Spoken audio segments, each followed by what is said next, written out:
जय महाराष्ट्र. मी प्रसन्न जोशी. आपल्या सगळ्यांचं लक्षवेधी या आमच्या चर्चात्मक कार्यक्रमात स्वागत. 500 आणि हजाराच्या जुन्या नोटांवरती अधिकृतरित्या बंदी आणल्यानंतर आता नवीन नोटा येणार आहेत चलनामध्ये. पण यामुळे आतापर्यंत गेल्या 10 वर्षांमध्ये जोपर्यंत जेव्हा 500 आणि हजाराच्या नोटा बाजारात आल्या, चलनात आल्या, त्यानंतरचा एका मोठा काळ ह्या पैसा मोठ्या प्रमाणात मार्केटमध्ये फिरू लागला. खोटा पैसा हा तर वेगळा भाग आहेच, पण जो काळा पैसा होतो ज्याच्यामध्ये मोठ्या प्रमाणात रक्कम ही या चलनात साठवून ठेवण्यात आली होती 500 आणि हजाराच्या, सुळसुळाट झाला होता. ब्लॅकमध्ये पैसे दिले घेतले जात होते आणि यासाठीचं एक मोठं अंगण होतं. कन्स्ट्रक्शन व्यवसाय, घर बांधणी, गृहनिर्मिती क्षेत्र हे त्याच्यातलं एक मोठं अंगण होतं. आणि म्हणूनच बिल्डरला अमुक एक रक्कम ब्लॅकमध्ये द्यायची, उरलेली व्हाईटमध्ये म्हणजे चेकने द्यायची, असे सगळे व्यवहार होत होते. अनेकदा तर ते दोन्ही बाजूला फायदेशीर पण ठरत होते. पण नवीन सगळ्या या नियमांमुळे आणि या बंदीमुळे आता ते होणार नाही आहे. आणि यामुळे बिल्डरांना आता जर का लोकांपर्यंत पोहोचायचं असेल तर रक्कम कमी करावी लागेल असं म्हटलं जात आहे. त्यात किती तथ्य आहे, किती प्रमाणात मार्केट कमी होईल त्याबद्दल आपण बोलणार आहोत. चर्चेला सुरुवात करण्यापूर्वी पाहूयात कोणते मुद्दे घेऊन आपण पुढे जाणार आहोत. या 500 हजाराच्या नोटाबंदीमुळे घर जमीन खरेदी स्वस्त येईल का? सरकारी जाहिरातीतील दावे खरे होतील का? कारण जाहिरातीत सुद्धा असं म्हटलेलं आहे. ब्लॅक व्हाईट गेल्यानं बिल्डरांच्या अडचणी वाढलेल्या आहेत का? आणि रोखून धरलेल्या किमती बिल्डर पाडणार का? स्थावर बाजारात नव्या मार्केटची निर्मिती यामुळे होईल का? असे आपले प्रश्न आहेत. तुम्हाला सुद्धा या चर्चेत सहभागी व्हायचं असेल तर आमच्या ट्विटर हँडलमध्ये आपण जाऊ शकता. काळ्या पैशाला आळा बसल्यानं घर जमीन खरेदी स्वस्त होईल का? @जय महाराष्ट्र n या ट्विटर हँडलवरती आपण उत्तर देऊ शकता. आपण चर्चेला सुरुवात करूयात. माझ्यासोबत मान्यवर आहेत या क्षेत्रातले. चंद्रशेखर प्रभू आहेत, म्हाडाचे माजी अध्यक्ष आणि नगर रचनाकार आहेत. मुकेश येवले, मराठी बांधकाम व्यावसायिक असोसिएशनचे सदस्य, पुणे स्टुडिओतून आहेत. त्यांच्या शेजारी आदित्य जावडेकर आहेत, राष्ट्रीय युवा अध्यक्ष क्रेडाईचे. क्रेडाई ही बांधकाम व्यावसायिकांची मोठी संघटना आहे. याशिवाय गोयल गंगा या पुण्यातल्या अतिशय प्रसिद्ध असे बांधकाम व्यावसायिकचे डायरेक्टर अमित गोयल सुद्धा आपल्याला दिसत आहेत. आपल्या सगळ्यांचं स्वागत. मी प्रभू सरांपासून सुरुवात करेन आणि मग पुणे स्टुडिओला जाईन. प्रभू सर, या अंदाजाबद्दल आपलं काय म्हणणं आहे? घर खरेदी स्वस्त होईल का? घर खरेदी स्वस्त व्हावी याच्याकरता मी आयुष्यभर प्रयत्न करतोय. हो. घर खरेदी स्वस्त होण्यासाठी ज्या गोष्टी आवश्यक आहेत त्या जर सरकारने केल्या तर घर स्वस्त होऊ शकते. हो. पण 500 रुपये आणि 1000 रुपये चलनातून काढून बदलून घेणे याच्यामुळे घर स्वस्त होईल ही जर कोणी अपेक्षा करत असेल तर तो विनोद म्हणावा लागेल. अजिबात त्याच्यावर फारसा काही फरक होणार नाही. कारण झालेलं काय की 500 रुपये आणि 1000 रुपयाच्या नोटा घेऊन जायच्या आणि त्याच्या ठिकाणी 2000च्या नोटा घ्यायच्या. हो. याचा अर्थ चलनामध्ये पैसे हे राहणारच आणि पैसे राहिले म्हणजे मग ते काळा का गोरा, तो नवीन नोट घेतली म्हणजे तो गोरा झाला अशातला प्रकार नाही. बरं. त्यामुळे आज बिल्डरांच्याही म्हणा आणि लोकांच्या एका माणसाच्या ऑफिसमध्ये काम करणारे 200 लोक हो. आणि त्यांनी बाहेरून भाड्यानं ठेवलेले साधारणपणे 500 लोक हे 4-4 हजार घेऊन एका ब्रांचवरून दुसऱ्या ब्रांचवरून तिसऱ्या ब्रांच अशा पद्धतीनं सगळा तो पैसा जो देतायत म्हणजे बॅन केलेल्या नोट्स देऊन त्याच्या जागी 2-2 हजाराच्या नोट्स घेत आहेत. हे याने कशावरही परिणाम होणार नाही. फक्त जुन्या नोट्स जातील आणि त्या ठिकाणी नवीन नोट येईल. त्यामुळे रिअल इस्टेटवर फारसा काय परिणाम होणार नाही असं मला वाटतंय.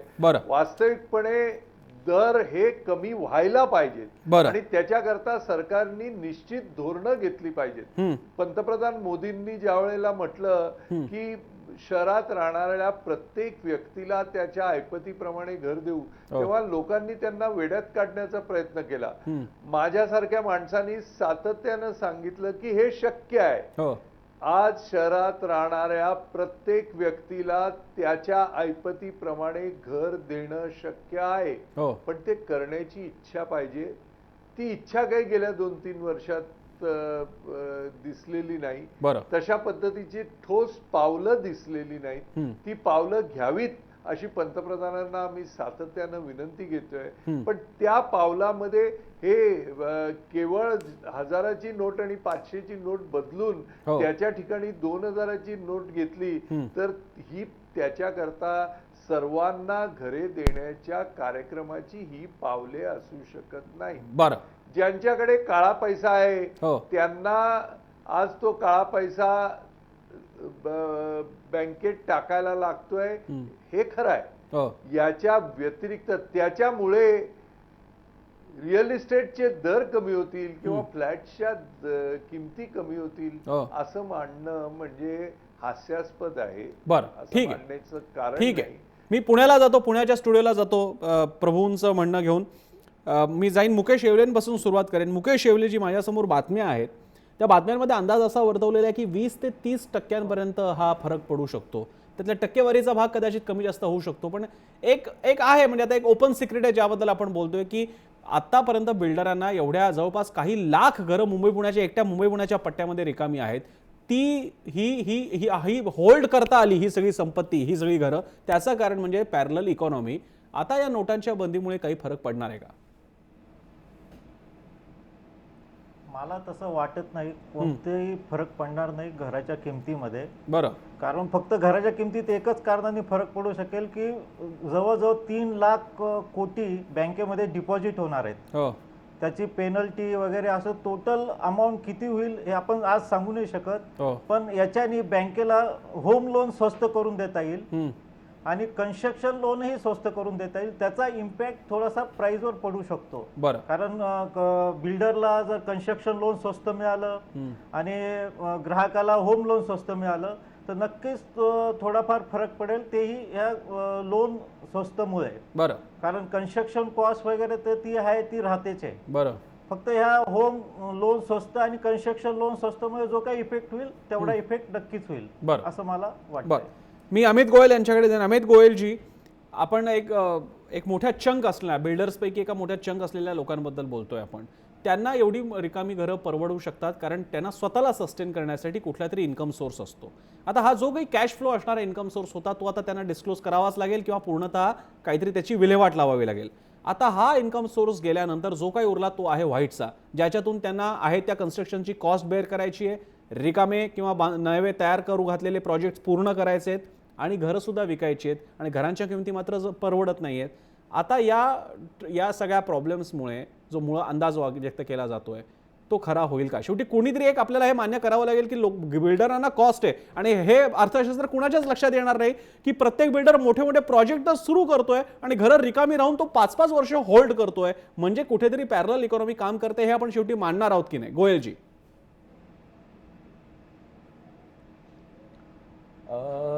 खरं सांगितलं तर पॅरलल इकॉनॉमी रिअल इस्टेट सेक्टरला ॲक्च्युली 2 भागमध्ये डिवाइड करू शकतो. एक अनऑर्गनाइज रिअल इस्टेट सेक्टर आहे. बरोबर आहे. जिथं खूप जास्ती काय परमिशन घेऊनवर त्याचं काम होत नाही आहे. बरं, तर तिथं परमिशनचे कॉस्ट आणि तसली कॉस्ट वगैरे त्याच्यात इन्व्हॉल्व होत नाही आहे आणि तो प्रकाराचं रिअल इस्टेट जे आहे ते फार काय त्याच्यात ते डिस्काउंट होऊ शकतो. बरं, पण खरं सांगितलं तर जे ऑर्गनाइज रिअल इस्टेट सेक्टर आहे वेअर प्रत्येक कन्स्ट्रक्शनमध्ये लिगल सँक्शन्स आणि प्रत्येक कायदा फॉलो करून त्याचे प्रीमियम कॉस्ट सगळं घेऊन आपण केलेला असतो. त्याच्यात खरं सांगितलं तर टॅक्सेशन कमी झाला तर किंवा ATIB स्कीम वगैरे जशी लॉन्च झाली होती तसं काही टॅक्सेशनमध्ये इम्पॅक्ट आला किंवा जसं मुकेशजींनी करेक्टली सांगितलं की रिअल इस्टेट जे होम लोन्स आहे त्याच्यात काय फरक पडला. कारण भरपूर पैसे बँकात जमा होणार आहे, RBI मध्ये भरपूर पैसे येणार आहे. लोकांकडे जे पैसे कॅशमध्ये ठेवलेले होते इकडं तिकडं ते लोकांनी जाऊन बँकात डिपॉझिट केले आणि त्यांनी त्यांच्या प्रॉफिटमध्ये टॅक्स भरून ते लोकांचे पैसे व्हाईट होतील आणि ते व्हाईट पैसेवरनं त्यांना लोनची एलिजिबिलिटी पण वाढणार. बरोबर. तर त्या एलिजिबिलिटी वाढल्यानंतर त्यांचे डेफिनेटली रिक्वायरमेंट्स वाढतील आणि त्यांना हाऊसिंग घेता येईल. मला असं वाटतं की it is going to bring a positive impact. म्हणजे एक पॉझिटिव्ह इम्पॅक्ट रिअल इस्टेट सेक्टरमध्ये यायला पाहिजे. बरं, आता जे आपल्याला मुकेश आणि गोयल म्हणतायत त्याच्यामध्ये एक गृहीतक आहे. ते गृहीतक असं की आम्ही आमच्या रेट कमी होणार नाहीयेत, लोकांना लोन जास्त मिळेल म्हणून त्यांना घर घेणं शक्य होईल. आपण हा सुद्धा तर्क आता जरा घासून बघूयात आणि मी त्यासाठी जाणारे आदित्य जावडेकर यांच्याकडे. आदित्य जावडेकरजी, आता घरांच्या किमती या जवळपास 60-70 म्हणजे मुंबईसारख्या शहरात तर आदित्यची स्थिती अशी आहे की तुम्ही दादरमध्ये राहताय काय, मुलुंडमध्ये राहताय काय किंवा कल्याणला राहताय, डोंबिवलीला राहताय काय, 2 BHK किंवा त्याच्यापेक्षा मोठी घरं जर का चांगल्या मोठ्या टाउनशिपमध्ये, सिटी टाउनशिपमध्ये असतील तर ती बाय डिफॉल्ट 60-70-80 लाखाच्या पुढे असतात. ऑन एन ॲव्हरेज जर का जोडप्याचं उत्पन्न जर का लाखाच्या घरात किंवा त्याच्या आसपासचं मानलं तर त्याच्या किती प्रमाणात लोन मिळणार याला मर्यादा आहे. अशा वेळी अजूनही तुम्ही सगळी मंडळी दावा कसा काय करताय की लोकांना घर घेणं शक्य होईल आणि त्यामुळे रेट उतरणार नाहीत, लोकांना लोन मात्र जास्त मिळेल? हा दावा नेमका कशातून येतोय? नाही, मला असं वाटतं की रिअल इस्टेट प्राइस ही डिमांड आणि सप्लायनी सेट होते, ही ब्लॅक किंवा व्हाईट मनीनी सेट होत नाही. डिमांड आणि सप्लायमध्ये इतक्या वेळ, इतके कित्येक वर्ष हे FSI हा कमी असायचा आणि इंडियन मिडल क्लास हा वाढतच गेला. त्याची डिमांड वाढली असल्यामुळे त्याचे दरही, जागेचे म्हणजे जमिनीच्या किमती वाढत गेल्या. बरं. आणि त्याच्यामुळे फ्लॅटचे दरही वाढत गेले.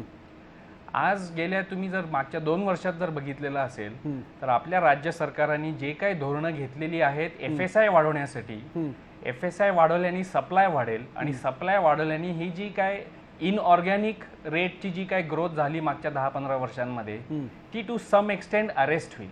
बरं. ॲट द सेम टाइम तुम्ही जर 2000 साली जे काय पगार होते लोकांचे, कुठल्याही क्षेत्रातले पगार घ्या आणि आज 2016तले जर पगार घेतले तर ते आज कुठेतरी मॅच व्हायला आलेले आहेत रिअल इस्टेट प्राइसेसला. बरं. गेले 2 वर्षामध्ये रिअल इस्टेट प्राइसेस बऱ्यापैकी स्टेबिलाइज झालेले आहेत आणि त्यावेळेला ब्लॅक मनी होतं किंवा नव्हतं हे मार्केट डिसाईड करतं आणि ब्लॅक मनीमुळे जसे प्रभूसाहेब म्हणले त्या दोघांचं डायरेक्ट कोरिलेशन येत नाही. बरं. तुम्ही जर बघितलं तर मुंबई हा एक जर भाग जर 2 मिनिटं आपण बाजूला सोडला बरं बरं तर अख्ख्या महाराष्ट्रामध्ये मध्यमवर्गीय माणूस हा घर घेतो आणि तो घर घेत असताना तो लोननी घर घेतो आणि तो लोननी घेत असताना त्याला त्याचे चेकनी दिलेले पैसे दाखवायला लागतात, ते मगच त्याचा लोन डिस्बर्समेंट होते.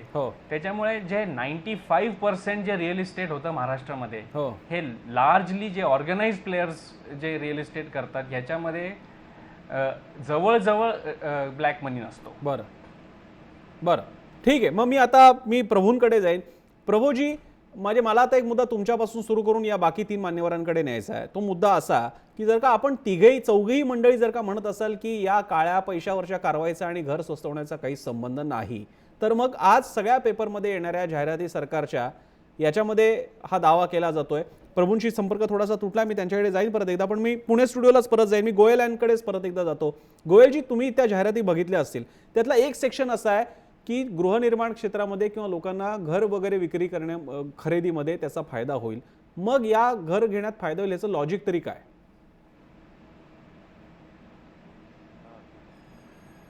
खरं सांगितलं तर आपण फक्त पुण्या शहरात बद्दल बोलत होतो. पुण्यात मॅक्सिमम डिमांड जे आहे तो फक्त ॲक्च्युअल एंड युजरसाठी आहे. पण आपण ऑल इंडिया बघितलं गेलं तर दिल्ली सांगा किंवा न्यू मुंबई सांगा किंवा मुंबईला सांगितलं तर 50% रिअल एस्टेट घेणारे लोक इन्व्हेस्टर्स असतात. जे आपले जे इन्व्हेस्टेड मनी असतो ते त्याला रिअल एस्टेटमध्ये पार्क करतात आणि त्याच्यात ते अप्रिसिएशनचं बेनिफिट्स घेतात. तर ऑल इंडिया जेव्हा गव्हर्नमेंट हे सांगतात की रिअल एस्टेटमध्ये घर घेण्यात फायदा होणार आहे, तर जे सिटीजमध्ये 50% रिअल एस्टेट डेव्हलपमेंट इन्व्हेस्टरवर डिपेंडेंट आहेत, तो सिटीजमध्ये नक्की इम्पॅक्ट येणार आहे. कारण इन्व्हेस्टर्स लोकांना जे पैसे इन्व्हेस्ट करत होते रिअल एस्टेटमध्ये ते आता त्यांना करायला जमणार नाही आहे, तो होल्ड होणार आणि नक्की त्याच्यात थोडा प्राईसचा फरक 10-15% पडू शकतो. बरं. पण पुणे सारखे शहरात purely middle class income group, बरं, जे लोक ॲक्च्युअली राहण्यासाठी पुण्यात बघितलं गेलं तर प्रत्येक सोसायटी फुल्ली ऑक्युपाईड असतात. मला नाही वाटत की पुण्यात आपण कुठलंही शहर बघितलेलं आहे जिथं कुठलाही सिटी कॉम्प्लेक्स बघितलं, सोसायटी बघितली जिथं लोक राहत नाहीये आणि एम्प्टी पडलेली आहे. पण नोएडामध्ये गेलो किंवा आपण गुरगाव गेलो तिथं there are large mass housing project जिथं लोक राहत नाहीये, फक्त इन्व्हेस्टमेंट्स करून ठेवलेले आहे. बरं तिथं नक्की इम्पॅक्ट येणार आहे. बरं बरं, हा एक महत्त्वाचा मुद्दा आहे. मी पुन्हा एकदा प्रभू आपल्यासोबत आता आहेत चर्चेमध्ये. प्रभूजी, माझा मगाचा राहिलेला मुद्दा असा होता की सरकारच्या जाहिराती आज फिरतायत, सगळ्या पेपरमध्ये येत आहेत की ज्यामध्ये या अशा काळ्या पैशावरच्या स्ट्राईकमुळे कसे फायदे होणार आहेत दिलेले आहेत.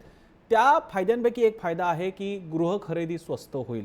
मग जर का तुम्ही सगळी मंडळी म्हणतात की याचा आणि त्याचा संबंध नाही, तर मग या जाहिरातीत असा दावा करून सरकारनेच काही चुकीचं स्वप्न तुम्हाला दाखवलंय का? नाही, सरकार जाहिरातीत काय म्हणतं ते सरकारला तुम्ही विचारा. हां. आम्ही या बाबतीतली तज्ज्ञ माणसं आहोत. गेली 40 वर्ष हा विषय आम्ही लोकांना समजावतोय. हो. युनिव्हर्सिटीमध्ये प्राध्यापक म्हणून शिकवतोय. त्यामुळे या विषयावर आम्ही तज्ज्ञ म्हणून बोलणार. सरकार कशाला करताय, काय करताय मला माहित नाही, तो त्यांचा भाग वेगळा. हो. पण सरकारने सांगितलं की परवडणारी घरं आम्ही देणार. हो ह्याच्या आधी या मुद्द्यावर येण्याआधी ज्या वेळेला माझी लाईन कट झाली हो. त्यावेळेला आपण म्हणत होता की मुंबईमध्ये 60 आणि 70 लाखाच्या पेक्षा कमी घर मिळणार नाही. ही वस्तुस्थितीला धरून हे स्टेटमेंट नाही. हां. मुंबईच्या दहिसर म्हणजे हो. अगदी लांबात लांब ठिकाणी देखील 1 कोटीच्या खाली आज हो घर मी मिळत मी नाही. मी हो तुम्ही म्हणताय ते बरोबर आहे. तुम्ही म्हणताय ते बरोबर आहे. माझ्याकडे खरं तर आणि कमीच आकडा सांगितला गेला. दही सर तुम्ही म्हणताय ते बरोबरच आहे. मी तुम्हाला फक्त करेक्ट करतोय स्वतःलाच मी की 1 कोटीपर्यंत आता आकडा गेलेला आहे. 60-70चा आता प्रश्नच नाही. यू आर राईट इन अ वे. आणि मुंबई हे डोंबिवली कल्याणशी तुम्ही जोडू नका. हो. ठाण्याची परिस्थिती वेगळी आहे, हो. डोंबिवली कल्याणची परिस्थिती वेगळी आहे, वसई विरारची परिस्थिती वेगळी आहे, पनवेलची परिस्थिती वेगळी आहे आणि मुंबईची परिस्थिती पूर्णपणे वेगळी आहे. मुंबईतल्या नागरिकांपैकी 1% नागरिकाला देखील हो. मुंबईमध्ये घर विकत घेण्याची ऐपत नाही. हो. ऐपत म्हणजे काय, परवडणारं घर म्हणजे काय हे सरकारनेच सांगितलेलं. सरकारने सांगितलंय की एखाद्या व्यक्तीचा पगार घ्या आणि 5 वर्षाच्या पगारामध्ये जर घर मिळत असेल तर ते त्याला परवडणारं होतं. हे मी सांगत नाही, हो. हे जागतिक पातळीवर सगळेच सांगतात आणि भारतीय सरकार, महाराष्ट्र राज्य सगळेच म्हणतात की हे परवडणारं घर म्हणजे 5 वर्षाच्या अॅन्युअल इन्कम मध्ये घर मिळालं तर ते परवडणारं घर. आता आपण उदाहरण म्हणून घेऊ की महाराष्ट्र राज्यात सगळ्यात अधिक पगार घेणारा कोण, तर महाराष्ट्र राज्याचा मुख्य सचिव असं आपण धरून चाललो तरी त्यांचा पगार 1 लाख रुपये महिना जरी आपण धरला तरी वर्षाला 12 लाख, 5 वर्षात 60 लाख. 60 लाखामध्ये मुख्य सचिव ज्या ठिकाणी राहतात त्या ठिकाणी त्यांची गाडी पार्क करणारं गॅरेज देखील 60 लाखात मिळत नाही. तर महाराष्ट्र राज्यात सर्वात अधिक पगार घेणाऱ्या सनदी नोकराला जर परवडणारं घर मिळत नसेल तर सामान्य माणसाला कुठून परवडणारं घर मिळेल. आणि म्हणून परवडणारं घर सामान्य ज्याचा पगार 10,000 रुपये महिना आहे म्हणजे वर्षाचा त्याचा 1,20,000, 5 वर्षाचे 6 लाख, 10,000 रुपये महिना कमावणाऱ्या व्यक्तीला 6 लाखात घर मिळालं पाहिजे. तसंच 20,000 रुपये कमावणाऱ्या व्यक्तीला 12 लाखात घर मिळालं पाहिजे. हे मी म्हणत नाही, ही सरकारची घोषणा आहे. सरकारने अशा पद्धतीचं आश्वासन दिलेलं आहे आणि माझं म्हणणं असं आहे की हे आश्वासन पूर्ण करता येईल. बरं. अनेक लोक म्हणतात नाही सरकारचं हे आश्वासन अजिबात पूर्ण करता येत नाही.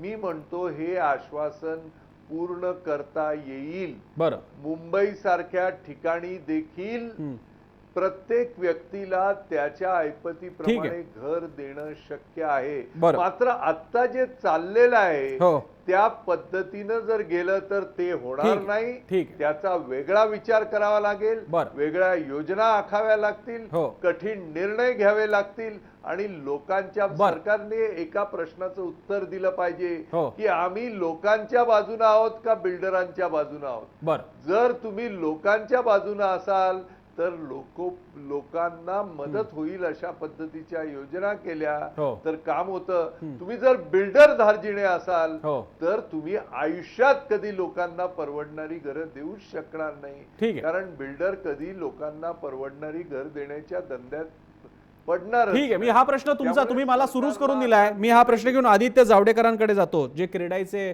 राष्ट्रीय युवाध्यक्ष आहेत. आदित्य जावडेकर आपल्यासोबत जे आहेत प्रभू, ते टाउन प्लॅनर आहेत आणि गेली 4 दशकं त्यांनी काम केलेलं आणि मुंबईसारख्या शहरात त्यांचं असं म्हणणं आहे की बिल्डर कधी परवडणारी घरं देतील वगैरे या बिझनेसमध्ये ते नाहीच आहेत आणि त्यामुळे सरकारला काहीतरी धोरण आखावं लागेल. माझा आता जरा चर्चा थोडीशी वेगळ्या टप्प्यावर न्यायची आहे आदित्य. माझा प्रश्न असा आहे, मुंबई पट्ट्यामध्ये सहज फिरताना सुद्धा भरपूर मोकळी घरं, रिकामी घरं आपल्याला दिसत असतात.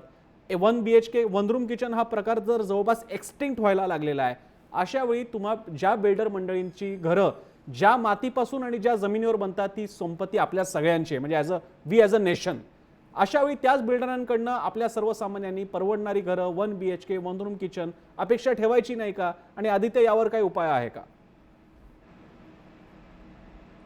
मला असं वाटतं की जे काम सरकारने गेल्या 40 वर्षात केलेलं नाहीये ते आता ऑर्गनाइज सेक्टर मधले बिल्डर, प्रधानमंत्री साहेबांनी जे काय एक विजन दिलेली आहे सगळ्यांना, हाऊसिंग फॉर ऑल, ह्या अनुषंगाने आम्ही सगळेजण क्रेडाईमध्ये प्रत्येक जण, आम्ही आज 166 शहरांमध्ये आहोत, प्रत्येक जणाला हे एक समजलेलं आहे की आपला व्यवसाय आणि गव्हर्नमेंटची जी विजन आहे ती जर अलाइन केली तर ह्याच्यातनं एक विन विन सिच्युएशन क्रिएट करता येईल. विन विन सिच्युएशन अशी की आज एक प्रचंड मोठा महासागर आहे लोकांचा, मध्यमवर्गीय आणि लोअर मध्यमवर्गीय लोकांचा, की ज्यांना आज घरांची नितांत गरज आहे, ते मोठ्या शहरांपासून ते छोट्या गावापर्यंत.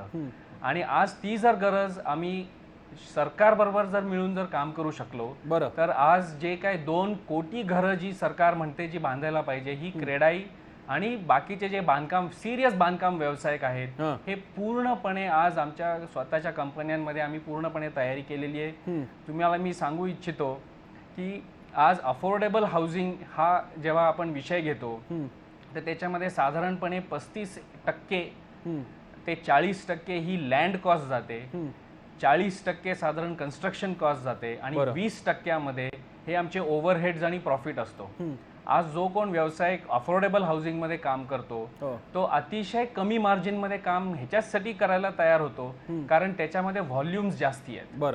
आणि आज जर आपण शासनाने अशी धोरणं जर व्यवस्थित पुढे आणली, जशी आता आणायला चालू केलेली आहे, ती पूर्णपणे झालेली नाहीयेत असं मला वाटतं, पण ती जेव्हा पूर्णपणे ती पॉलिसी रोल आउट होईल की जेव्हा लँड ही नॉन ट्रेडेबल कमॉडिटी होईल, FSI ही नॉन ट्रेडेबल कमॉडिटी होईल आणि त्याची किंमत ही वाजवी किंमतच आम्ही चार्ज करू शकतो, बोथ जागा मालक आम्हाला विकत असताना त्याची किंमत आणि आम्ही पुढे ती वापरताना त्याची किंमत, तर मला नाही वाटत की आपल्याला 2 कोटी घरं पुढच्या 7 वर्षांमध्ये किंवा 6 वर्षांमध्ये बांधणं फार अवघड आहे. प्रत्येकाला घर मिळावं हीच एक भूमिका घेऊनच आज मला असं वाटतं की सगळे ऑर्गनाइज्ड प्लेयर्स हे अफोर्डेबल हाऊसिंग मध्ये. नाही आदित्य, मी तुमच्या एन्थुझियाझमचं मी कौतुक करतो आणि चांगली गोष्ट की तुम्ही आशादायी असं चित्र मांडतायत, पण मी मुकेश येवलेंना हाच प्रश्न विचारेन. मुकेशजी, तुम्ही मराठी बांधकाम व्यावसायिक असोसिएशनचे सदस्य आहात. मराठी माणसाची स्थिती याबद्दलची काय आहे याची आपल्याला कल्पना आहे. 1-1.25 कोटीची घरं घेणारा वर्ग आहे, नाही अशातला भाग नाहीये. बहुसंख्य व्यक्तीला अपेक्षा आहे, किमान जसं गाडीमध्ये पहिल्यांदा एक छोटा क्लास असतो, हॅचबॅक असते, मग तुम्ही सेडानला जाता, मग आणखी हायर लेवलला जाता. 1 रूम किचन आणि 1 BHK आता राहिलेल्याच नाहीयेत अशी परिस्थिती आलेली आहे. एकीकडे आदित्य सारखे आपले मित्र म्हणतात की आम्ही सरकारसोबत काम करू, इतकी कोटी घरं आणायला आम्ही तयार आहोत, मार्जिन आम्ही कमी मिळेल तरी आम्हाला हरकत नाहीये. पण तुमचे एक्झिस्टिंग प्रोजेक्ट्स जे पडून आहेत तिथे 1 रूम किचनची घरं नाहीये, तिकडे 1 BHK नाहीत, असतील तर त्याचे दर मोठे आहेत, कारण तुम्ही टाउनशिप करणार, तुम्ही त्याला क्लब हाऊस वगैरे सगळ्या गोष्टी देणार आणि त्याचा मेंटेनन्स वाढणार. साध्या सुध्या सोसायट्यांची घरं आता मिळणार नाहीत का? बोला मुकेश. नाही, मला असं वाटतंय की ऑलरेडी मागील 1 वर्षापासून छोटे घरं बनवायला सुरुवात केलेली आहे. जिथं आता मी पुण्याबद्दल बोलेल, बानेर, औंध, लोहगाव, बावधन अशा प्राईम एरियामध्ये ऑलरेडी अफोर्डेबल हाऊसिंगचे कामं चालू आहेत आणि लोकांना तिथं 50 ते 60 लाखापर्यंत घरं मिळतील अशी लोकांची कामंही चालू आहेत. त्याच्यामुळे आता तो विषय माझ्या मते थोडा पुढे गेलेला आहे बरं. की 50-60 लाखापर्यंत 2 BHK देण्याचाही प्रयत्न सुरू आहे बिल्डर लोकांकडून. फक्त आता FSI वगैरे ही गोष्ट आता कालांतराने वाढतच जाणार आहे आणि ती जसजसं FSI वाढेल तसं मग बिल्डरही इंटरेस्ट घेऊन काम करेल. बरं. त्याच्यामुळे ऑलरेडी मागील 1 वर्षापासून अफोर्डेबल हाऊसिंगचं काम सुरुवात झालेली आहे असं मला वाटतंय. बरं, मी इकडे अमित गोयल यांच्याकडे जाईन. अमित गोयलजी, थोडीशी अडचण असू शकेल असा कदाचित हा प्रश्न आहे, पण बिल्डरांना हा सगळा व्यवहार करता येतो आणि सगळ्या हे म्हणजे ओपन सिक्रेट आहे सगळ्या बहुतांश बिल्डर्ससाठी. शेवटी अनेक ठिकाणी तुम्हाला काही गोष्टी कराव्या लागतात, ऑक्युपेशनल हॅझार्ड्स आपण म्हणूयात, आणि त्यासाठी एक लिक्विडिटी मेंटेन करायची गरज असते. ती लिक्विडिटी अगदी साध्या कर्मचाऱ्यापासून ते कच्च्या मालापासून ते तिकडे ॲडव्हान्स देण्यापासून ते मजुरीपर्यंत असे अनेक ठिकाणी त्याचा वापर होत असतो. ही लिक्विडिटीच आता जर का सरकार नाहीसं करत असेल आणि सगळ्या गोष्टी चेक आणि ऑनलाईन आणि कॅशलेसवरती आणत असेल तर एक प्रचंड मोठ्या बिल्डर कम्युनिटीचा प्रतिनिधी म्हणून मी म्हणतो, मी तुम्हाला इंडिव्हिज्युअल हा प्रश्न नाही आहे, बिल्डरांची अडचण नाही झाली या निर्णयामुळे?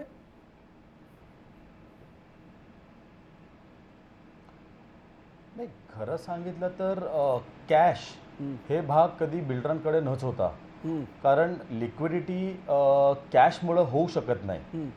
आणि जे लिक्विडिटी असतो ते फक्त इन्स्टिट्यूशनल बँक्स किंवा स्वतःचे प्रॉफिट्स जे अक्युम्युलेट केलेले असतो ते असलं मार्केट नाही आहे where you have lot of profits जे आपल्याकडे आहे आता.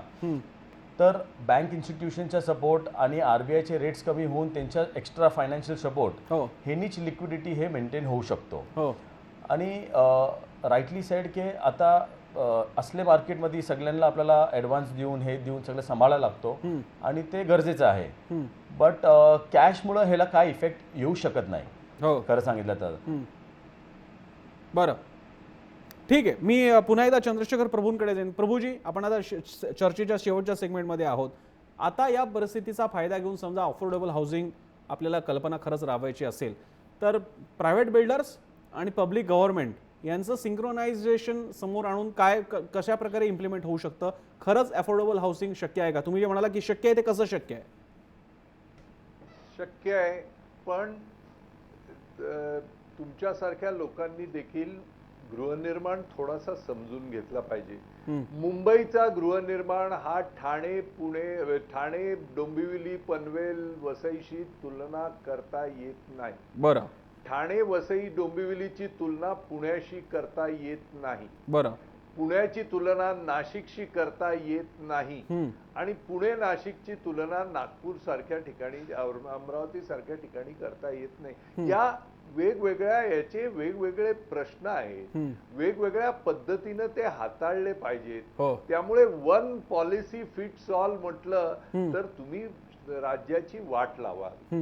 जिथे जिथे ज्या ज्या पद्धतीनं पॉलिसी करून लोकांना परवडणारी घरे देता येणं शक्य आहे ते करावं. हा पहिला मुद्दा. दुसरा मुद्दा, आता मुंबई सारख्या ठिकाणी काय करता येईल? लोक म्हणतात जमिनी नाही आहेत. मुंबईच्या म्हाडाच्या मालकीची 122 कॉलन्या आहेत. एकेका कॉलनीमध्ये पंतनगर, घाटकोपर सारखे 200 बिल्डिंगी आहेत. या सर्व बिल्डिंगींना आज सोल्युशन काय? तर तुम्ही बिल्डरकडे जा. बिल्डरकडे गेले की 5800 बिल्डिंगी मुंबईमध्ये 10 वर्षापेक्षा अधिक वर्षापासून बिल्डिंग तोडली आणि लोक बाहेर गेली आहेत. बिल्डरांनी भाडं बंद केलं आहे आणि जे चांगल्या घरात राहत होते त्यांना आज रस्त्यावर येण्याची पाळी आलेली आहे. तर अशा योजना जर तुम्ही पुढे घेऊन गेलात तर मुंबईचं वाटोळं होईल, परवडणारी घरं तर मिळणारच नाही. बरं. एका बाजूला बिल्डर धार्जिनी योजना आहे, मी म्हणतो त्याच्या बाबतीत तुम्ही विचार करा काय करायचं ते, पण ती बाजूला ठेवा. त्याच्या व्यतिरिक्त लोकांच्या समोर आणखी 3-4 पर्याय ठेवा. केवळ म्हाडा किंवा सरकारी यंत्रणेच्या माध्यमातून गृहनिर्माण व्हावा असं देखील मी म्हणत नाही, पण लोकांनी स्वयंविकास करावा. ज्या ठिकाणी आपण राहतो त्या ठिकाणी चांगला आर्किटेक्ट, चांगला फायनान्सर, चांगला कॉन्ट्रॅक्टर घेऊन सोसायटीने स्वतः स्वयंविकास करावा. जेणेकरून बिल्डर देतो त्यापेक्षा अधिक एरिया, बिल्डर देतो त्यापेक्षा जास्त कॉर्पस, बिल्डर देतो त्यापेक्षा उत्तम प्लॅनिंग, बिल्डर देतो त्यापेक्षा चांगलं बांधकाम बरं. असं करून आपण गृहनिर्माणाचे दर कमी करता येतील हो. की जेणेकरून पूर्ण मुंबईमध्ये बरं. गृहनिर्माण परवडू शकेल. बरं. त्यामुळे एक धोरण करत असताना वेगवेगळे पर्याय लोकांसमोर, जे आज जमिनीवर ठीक आहे. राहत आहेत आणि ज्यांच्याकडे पैसा नाही हो. त्यांना जमिनीचा पुनर्विकास करण्याचे वेगवेगळे पर्याय जर बरं, आपण दिले बरं. आणि त्या पर्यायापैकी त्यांना कोणता पर्याय योग्य वाटतो हे ठरवण्याचे अधिकार बरं. हे कोणाकरता करतोय? लोकांसाठी ना. मग लोकांना ते अधिकार द्या आणि बिल्डर कडून त्यांच्यावर जबरदस्ती होऊन आज जे 5,800 इमारतीचे 1.5 लाख कुटुंब म्हणजे 10 लाख लोक रस्त्यावर आहेत, हो. त्यांच्या प्रश्नांची सोडवणूक करा. हो. हे जोपर्यंत आपण करत नाही तोपर्यंत मुंबईचे प्रश्न कदापि सुटणार नाही. त्यामुळे सरकारने वेगळा विचार करून अर्थात वेगळ्या पद्धतीचं प्रभू सर, तुमचा हा मुद्दा महत्त्वाचा आहे आणि मुंबईसाठी वेगळा विचार केला पाहिजे. तुम्ही हा अतिशय महत्त्वाचा मुद्दा मांडला, कारण अनेकदा गृहनिर्माण policy he one fits for all अशाच प्रकारे राबवल्या, अनेक अशा पॉलिसी राबवल्या गेल्या. तुमचा मुद्दा महत्त्वाचा आहे. एक मुद्दा याच्यातला होता तो मी घेऊन जातोय पुण्याला, आदित्य जावडेकर यांच्याकडे. आदित्य, ठीक आहे, आज नवीन बदललेल्या धोरणांमुळे बँकांकडनं चांगलं कर्ज मिळते म्हणून थेट विकासकाकडनं घर घेताना कदाचित एवढा मोठा ब्लॅक मनी जनरेट होत नसेल आणि त्याला काही फरक पडणार नाही नवीन निर्णयाचा. पण रिसेलची घरं जेव्हा घेतली जातात त्याच्यामध्ये जो विकणारा असतो त्याच्या स्वतःच्या काही वेगळ्या अपेक्षा असू शकतात. तिथे आता या नवीन निर्णयामुळे, कारण तुमचा ब्लॅक मनी तुम्हाला स्टॅशच करता येणार नसल्यामुळे रिसेलच्या बाबतीत तरी याचे काही वेगळे परिणाम बघायला मिळतील रिसेलवाल्या घरांबाबतीत? मला असं वाटतं की जे लोक लॉ फॉलो नाही करणार, हो, किंवा ज्यांची धोरणच लॉ फॉलो करणी नव्हती आणि ब्लॅक मनी क्रिएशन होतं आणि त्यासाठी त्यांनी रिअल इस्टेट वापरलं, त्यांचा बऱ्यापैकी लॉस होईल या सगळ्या पॉझिटिव्ह मूव्हनी. बरं. जो माणूस ज्यांनी घर घेतलेलं असतं, घर हे लॉंग टर्म इन्व्हेस्टमेंट म्हणून जो माणूस बघतो, त्यांनी घर घेतल्यानंतर काही वर्षांनंतर 7, 8, 10 वर्षांनंतर त्याच्या गरजा किंवा त्याचं लोकेशनची जी काय ज्याला आपण म्हणतो की हिज वॉन्ट्स चेंज, तर ते झाल्यानंतर जेव्हा तो घर विकतो त्यावेळेला आपल्याकडे सरकारने कॅपिटल गेन टॅक्स खाली पूर्णपणे तीच रक्कम परत रिइन्व्हेस्ट केली तर त्याला 1 रुपयाही टॅक्स नाही पडत. हे वर्षानुवर्ष चालणारा हा आपल्याकडचा लॉ आहे. बरं. त्यामुळे जो कोण सज्जन होम बायर आहे, ज्यांनी कोणी स्वतःच्या गरजेसाठी घेतलेलं घर आहे आणि तो विकायला जेव्हा काढतो त्यावेळेला तो नॉर्मली कॅश घेत नाही. जो इन्व्हेस्टर क्लास असतो की जो गेले 2-2.5 वर्ष ऑलरेडी ह्या सेक्टरमधनं बाहेर गेलेला आहे, कारण रेट स्टॅबिलाइज झालेले आहेत. आम्ही बिल्डर म्हणून सगळे एंड युजर जे ऍक्च्युअल गरजू लोक आहेत त्यांच्यासाठी घरं बनवायला घेतलेली आहेत, त्यामुळे हा क्लास ऑलरेडी बाहेर गेलेला आहे. मला असं वाटतं की ह्याच्या पुढे रिसेल मार्केटमध्ये थोडाफार पुढचे 6-8 महिने फरक पडू शकेल, कारण ओव्हरऑल सेंटिमेंट थोडासा डाऊन आहे. बरं. पण रेट्स कमी होणं, कारण कुठलाही व्यक्ती मार्केट रेट पेक्षा कमीनी विकू इच्छितो नसतो, आणि त्याच्यामुळे रेट्स कमी नाही होणार पण ट्रान्झॅक्शन थोडेफार कमी होऊ शकतात. मी एक शेवटचा प्रश्न गोयल यांच्यासाठी ठेवलेला आहे. गोयलजी, अनेकदा या अशा प्रचंड मोठ्या टाउनशिप्स, तिकडचे डिलक्स आणि लक्झुरियस फ्लॅट्स यांचे खरेदी घेणारे असतात राजकारणी, मोठे अधिकारी, मोठे स्थानिक स्वराज्य संस्था, महापालिकामधले कोणी जी लॉबिस्ट असतात किंवा मोठी मंडळी असतात, अशी सगळी वेगवेगळ्या सेक्टरमधली. आणि हा पैसा अर्थातच ब्लॅक असतो, कारण त्यांचा नोकरीचा पगार, जसं मगाशी प्रभू म्हणाले की ₹1,00,000 पगार सुद्धा 12 लाख असतो वर्षाचा. तेव्हा अशा प्रकारच्या ट्रान्झॅक्शनला जरा आळा बसणार. जे लोक आतापर्यंत वर कमाई करून मोठ्या खर्चमध्ये कोणाच्या नावाने म्हणा घर खरेदी करत होते, म्हणजे नवरा अधिकारी असेल IASचा तर बायकोच्या नावाने फ्लॅट घेणं प्रकार होता, यांना आळा बसेल या नव्या निर्णयामुळे?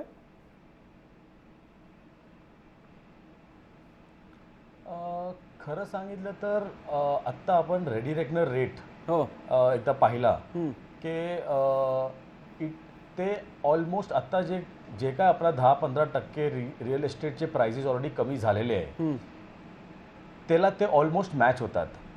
इनफॅक्ट जेव्हा लास्टचे रेडी रेकनर रेट वाढवले होते त्यांनी, तेव्हा आमचे रेट्स आम्हाला 100-200नी कंपल्सरी वाढावं लागणार, इन्क्रीज करायला लागणार आम्हाला, कारण तो रेटच मॅच होत नाहीये. रेडी रेकनर रेट इतकं हाय झालेले आता की कॅश रक्कम हा रिअल एस्टेटमध्ये पुण्यासारख्या शहरात तर राहिलेलीच नाहीये.